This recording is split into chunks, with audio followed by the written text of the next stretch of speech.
Machu Picchu, o enigma em pedra dos Incas. Construída a uma altitude de 2.430 metros, cercada por íngremes penhascos varridos pela chuva, está a cidade de Machu Picchu. Nas alturas das nuvens do Peru, ergue-se um enigma em pedra. É uma obra de arquitetura construída pelos Incas há mais de 500 anos.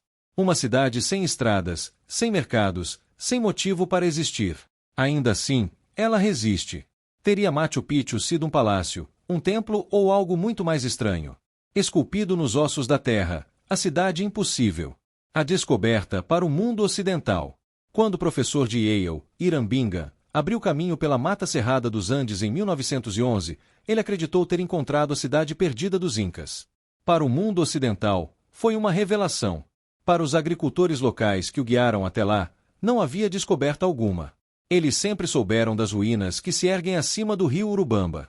À primeira vista, Machu Picchu parecia desafiar as leis da sobrevivência. Equilibrada a 2.430 metros acima do nível do mar, a cidade se agarra a uma crista afiada entre picos imponentes. Uma cidade desafiadora. Localização extrema. Seus terraços avançam para o vazio. Seus templos observam penhascos que despencam quase 500 metros no vale abaixo. Aparente contradição. De longe, as muralhas de pedra parecem flutuar entre as nuvens, enfrentando séculos de tempestades, mas por trás da beleza havia contradição. Isolamento inexplicável. Diferente de outros centros incas, nenhuma grande estrada levava até lá. Não havia mercados agitados, nem bairros extensos, nem planícies férteis para sustentar uma cidade. O que Bingham revelou ao mundo não foi uma capital florescente, mas um enigma talhado em pedra. Por que construir ali afinal? Para um império famoso por sua eficiência, logística e vastas redes agrícolas, Machu Picchu parecia um erro imprudente. O paradoxo de Machu Picchu. O exato lugar onde nenhuma cidade deveria existir tornou-se uma das maiores realizações dos Incas. E desde o momento de sua revelação, uma pergunta permaneceu. Afinal, para que realmente servia Machu Picchu? Um século de perguntas. Quanto mais os arqueólogos estudavam Machu Picchu, mais estranha ela parecia. Diferente de Cusco, o coração pulsante do Império Inca, essa cidade não possuía os elementos da vida cotidiana. Uma cidade sem explicação clara. Nenhuma evidência de mercados lotados, nem de casas familiares espalhadas, nem de grandes depósitos para alimentar uma população urbana. Os jardins elegantes poderiam sustentar algumas centenas de pessoas, mas nunca os milhares necessários para uma capital. Ainda assim, a arquitetura indicava importância. Os templos se alinhavam com precisão aos solstícios. Janelas enquadravam o nascer do sol em dias sagrados. As paredes de pedra eram tão bem encaixadas que nem mesmo uma lâmina de grama poderia passar entre elas. Cada detalhe falava de cerimônia, ordem e significado cósmico. O debate acadêmico. Questionamento fundamental. Mas se Machu Picchu era um santuário religioso, por que arriscar construí-lo em um terreno tão perigoso? As contradições só aumentaram ao longo do século XX. Teorias divergentes.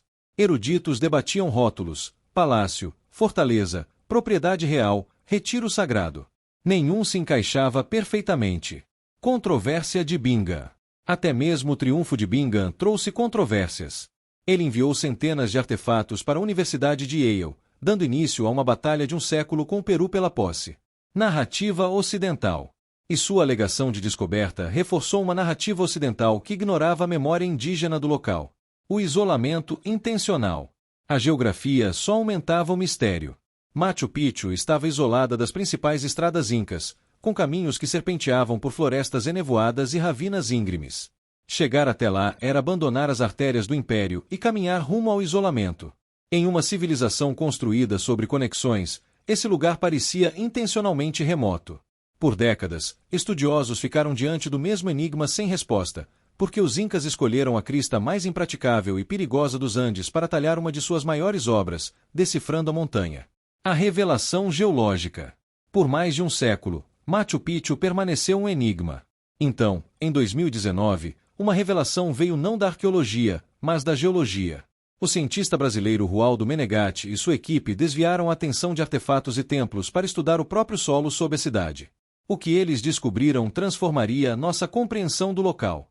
Usando imagens de satélite, mapeamento geológico e pesquisas de campo, Menegatti rastreou uma rede de falhas geológicas que correm diretamente sob Machu Picchu. As três dádivas das falhas geológicas. Pedreiras naturais. O granito, que forma as icônicas paredes de Machu Picchu, foi fraturado pelo estresse sísmico, quebrando-se em blocos prontos para serem moldados. Em vez de arrastar pedras por quilômetros, os construtores podiam partir e talhar rochas diretamente no local. Drenagem natural. As rachaduras canalizavam a água. Em uma região onde chuvas pesadas ameaçam com enchentes e deslizamentos, as fraturas funcionavam como veias, guiando o escoamento para caminhos seguros. Resiliência sísmica. A rocha fraturada oferecia resiliência contra terremotos. Rochas sólidas se partem violentamente durante os tremores, mas a rocha fragmentada dispersa a energia. Uma obra-prima de estratégia geológica. À primeira vista, isso parecia um desastre prestes a acontecer. Porque os incas, mestres construtores dos Andes, escolheriam deliberadamente uma crista sujeita a terremotos? De repente, o paradoxo começou a se resolver. Machu Picchu não era uma aposta imprudente, mas uma obra-prima de estratégia geológica. Os incas haviam lido a montanha como um mapa vivo, enxergando oportunidade onde outros viriam perigo. O que parecia uma cidade impossível era, na verdade, perfeitamente situada. Engenharia com a terra. Infraestrutura subterrânea. Arqueólogos estimam que quase 60% da infraestrutura de Machu Picchu esteja escondida no subsolo. Canal de água. Uma nascente natural próxima ao sítio foi captada por um canal cuidadosamente projetado com mais de 700 metros de extensão. Fontes em cascata. O canal alimentava 16 fontes em cascata, fornecendo água limpa para os moradores, cerimônias e agricultura. Machu Picchu é frequentemente admirada por seus terraços e templos deslumbrantes, mas o verdadeiro gênio da cidade está abaixo da superfície. Canais de drenagem, muros de contenção e fundações de pedra projetadas para manter a montanha firme. O que os visitantes veem hoje é apenas a ponta de um vasto iceberg de engenharia. Dominando a pedra e a água. Trabalhando com o granito. Os incas construíram sobre o granito, uma das rochas mais duras da Terra, mas não precisaram de cinzéis de ferro nem de rodas. As falhas geológicas já haviam fraturado a rocha em pedaços trabalháveis. Usando pedras de percussão, eles dividiram esses blocos ao longo das fissuras naturais, moldando-os com tanta precisão que as junções permanecem firmes meio milênio depois. A própria montanha tornou-se sua pedreira, dominando a água. Mais importante ainda, o sistema de canais regulava o fluxo durante as chuvas torrenciais. O escoamento era conduzido por canais controlados, em vez de ser deixado para desestabilizar as encostas. Até mesmo os terraços serviam para muito mais do que agricultura. Em camadas de cascalho, areia e terra, funcionavam como enormes filtros, dispersando a água para baixo ao mesmo tempo em que preveniam a erosão. Engenharia sustentável. Esses degraus transformaram penhascos verticais em plataformas estáveis, alimentando plantações e, ao mesmo tempo, firmando as encostas frágeis da montanha. Engenheiros modernos se maravilham com a eficácia desses sistemas até hoje. Em uma região assolada por deslizamentos, Machu Picchu resistiu a séculos de tempestades sem colapsar de forma catastrófica. Não foi a força bruta que manteve a cidade viva, mas uma filosofia. Trabalhar com a montanha em vez de contra ela. Um padrão pelos Andes. Machu Picchu não foi uma maravilha isolada. Quando os geólogos começaram a mapear as zonas de fratura pelos Andes, um padrão surpreendente surgiu. Outros centros incas, Cusco, Ollantaytambo, Pesac, também foram construídos diretamente sobre falhas geológicas. Cusco. Em Cusco, a capital do império, múltiplas falhas se cruzam, conduzindo rios nascentes para o vale. Essa drenagem natural permitiu que a cidade sustentasse dezenas de milhares de pessoas com fluxo de água constante. Ollantaytambo. Em Ollantaytambo, os terraços se apoiam em encostas fraturadas que naturalmente conduzem a água pelo solo. As pedreiras próximas ficam sobre as mesmas falhas, oferecendo pedra que podia ser cortada e transportada com mínimo esforço. Etnogeologia, a ciência da terra dos incas. O que para os olhos modernos parecia risco natural, para os incas era oportunidade. Em vez de forçar a natureza a se submeter, os engenheiros incas se adaptaram perfeitamente às suas formas. Antropólogos agora descrevem essa abordagem como etnogeologia, uma ciência cultural da terra desenvolvida por gerações de observação cuidadosa. Os incas não tinham microscópios nem sensores sísmicos, mas possuíam séculos de experiência prática. Ao observar como as montanhas se rachavam, como as nascentes surgiam e como as encostas se moviam, eles construíram um mapa mental dos Andes, que funcionava ao mesmo tempo como plano de engenharia e guia espiritual. A expansão lógica do império. Visto dessa forma, a rápida expansão do império não era nada misteriosa. Suas cidades e fortalezas não estavam espalhadas ao acaso, mas posicionadas com uma lógica oculta escrita na pedra. Machu Picchu era apenas uma obra-prima dentro de uma vasta rede invisível. A ciência sagrada. Apus, montanhas vivas. Para os incas, as montanhas não eram rochas mudas, eram apus, espíritos vivos que vigiavam vales, rios e pessoas. Pachamama, a Grande Mãe. A própria terra era Pachamama, a Grande Mãe, cujos dons de pedra, solo e água exigiam respeito tanto quanto uso. Construção como devoção. Nesse modo de ver o mundo, construir nunca era apenas prático, era também um ato de devoção. Arqueólogos encontraram oferendas rituais sob arcos e fundações em Machu Picchu, conchas trazidas de costas distantes, pedras esculpidas, até sacrifícios queimados.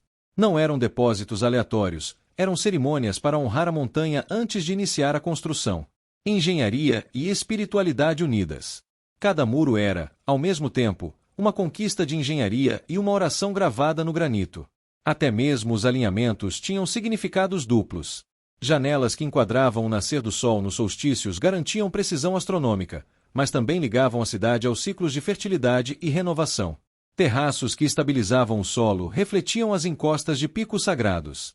Canais de água faziam mais do que evitar enchentes, transformavam o fluxo da chuva em bênção visível, descendo em fontes de pedra que ainda escorrem até hoje. O que a ciência moderna interpreta como engenharia, os incas entendiam como equilíbrio sagrado. Para eles, a estabilidade não vinha de conquistar a montanha, mas de honrá-la. Fé e física eram inseparáveis. E foi essa fusão que permitiu a Machu Picchu perdurar. A obra-prima invisível. Visão tradicional. Por mais de um século, Machu Picchu foi descrita como um paradoxo, uma cidade que nunca deveria ter existido. Interpretação histórica. Historiadores a viam como um ousado triunfo humano sobre a natureza, agarrada a um penhasco em desafio imprudente.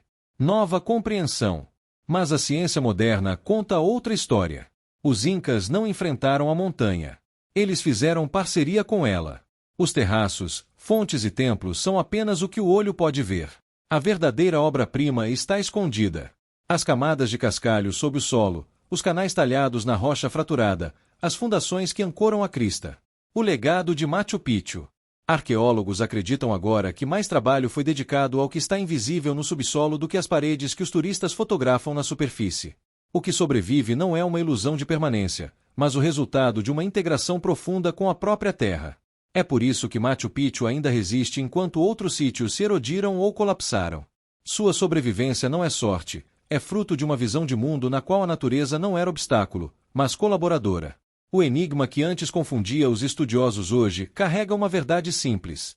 Machu Picchu permanece não porque os incas conquistaram os Andes, mas porque souberam escutá-los.